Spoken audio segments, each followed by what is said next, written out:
साथियों नमस्कार, कैसे हैं आप सभी। ईएमआरएस की लगातार अपडेट आपको इस चैनल पर मिलती रही है और आज हम चर्चा करेंगे।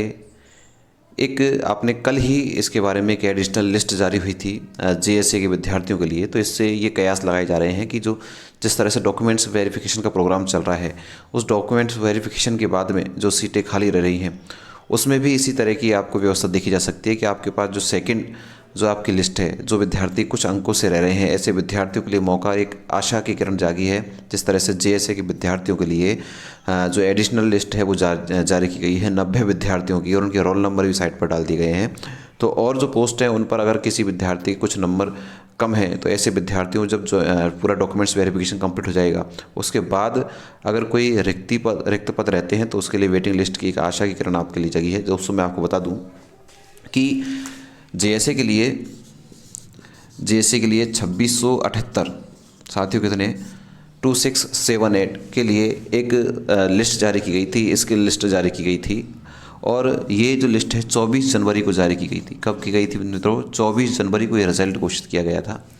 अब इसमें आपने देखा कि कल इसमें और थोड़ी सी संख्या में बढ़ोतरी करी है और 90 स्टूडेंट्स की और एडिशनल जो लिस्ट है उसको भी जारी किया गया है, अर्थात 90 जो सीट हैं वो और रिजल्ट उनका दिया है।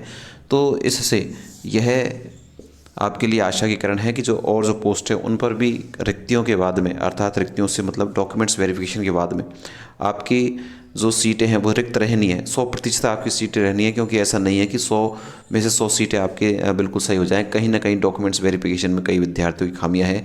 कई विद्यार्थी हो सकता है किसी परिस्थिति कारण नहीं जा पाएँ, कई विद्यार्थी ज्वाइन नहीं करें। ये सारे कारणों की वजह से आपको जो सीटें हैं वो आपको रिक्त देखने को मिलेगी, क्योंकि जो कैंडिडेट्स पास किए गए हैं बिल्कुल सीट टू सीट किए गए हैं। जितनी सीट है उतने ही विद्यार्थी पास किए हैं। तो ऐसे में निश्चित रूप से आपके जो पद हैं वो तो रिक्त रहने हैं। उसके बाद आपकी निश्चित रूप से सेकंड लिस्ट जो आपको देखने को मिल सकती है। तो एक छोटी सी उम्मीद आपकी इसके माध्यम से की गई है। और छोटी मोटी बातें मैं आपसे और कर लेता हूँ डॉक्यूमेंट्स वेरिफिकेशन के लिए, कि कई विद्यार्थियों की ये स्थिति थी सर 18 अगस्त की जो कट ऑफ डेट है उसमें क्या प्रावधान है। 18 अगस्त की कट ऑफ में दोस्तों आपका अगर कास्ट सर्टिफिकेट की कोई इशू नहीं है, आपकी जो योग्यता है अर्थात आपकी जो मार्कशीट है, आपका जो रिजल्ट है वो आपके 18 अगस्त से पहले से होना चाहिए।